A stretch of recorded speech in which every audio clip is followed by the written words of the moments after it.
യഹോവയായ ദൈവം പ്രത്യക്ഷപ്പെട്ട് അബ്രഹാമിനോട് പറഞ്ഞത്, നീ നിന്റെ ബാലനെ മോറിയ മലയിൽ യാഗം കഴിക്കണമെന്ന. എന്നാൽ ഈ അബ്രഹാം ബാല്യക്കാരോട് പറയുന്നത്, ഞാൻ യാഗം കഴിക്കാൻ പോകുകയാ, കൊച്ചിനെ യാഗം കഴിക്കാൻ പോകുകയാണ്, യാഗം കഴിച്ചിട്ട് ഞാൻ തനിച്ചിറങ്ങി വരും എന്നല്ല പറഞ്ഞത്.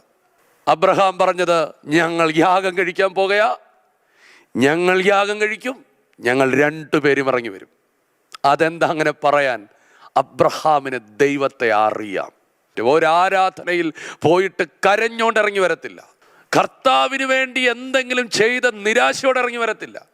അത് ജീവൻ പോകുന്ന വിഷയമാണെങ്കിൽ പോലും അതിനകത്തും ലോകത്തിൽ ഇന്ന് വരെ കണ്ടിട്ടില്ലാത്ത വലിയ അത്ഭുതങ്ങളുമായിട്ട് നീ ഇറങ്ങി വരത്തുള്ളൂ. ഞങ്ങൾ ആരാധന കഴിച്ചിട്ട് വരാം, ഞാൻ ഒറ്റയ്ക്ക് വരാമെന്നല്ല പറഞ്ഞേ, ഞങ്ങൾ വരും. ഇന്ന് 100% കിട്ടത്തില്ലെന്ന് വിധി എഴുതുന്ന വിഷയത്തിന് പോലും ദൈവസന്നിധിയിൽ ഗ്യാരണ്ടി ഉണ്ട് കേട്ടോ. ഹല്ലേലൂയ. ഒരു പ്രതീക്ഷയും ഇല്ലാത്ത വിഷയത്തിന് പോലും ദൈവസന്നിധിയിൽ ഗ്യാരണ്ടി ഉണ്ട് കേട്ടോ. അത് നഷ്ടപ്പെടത്തില്ല, അത് തകർന്നു പോകത്തില്ല. നിനക്കത് കിട്ടാൻ പോകുകയാണ്, പൂർണ്ണതയോടെ കിട്ടാൻ പോകുകയാണ്.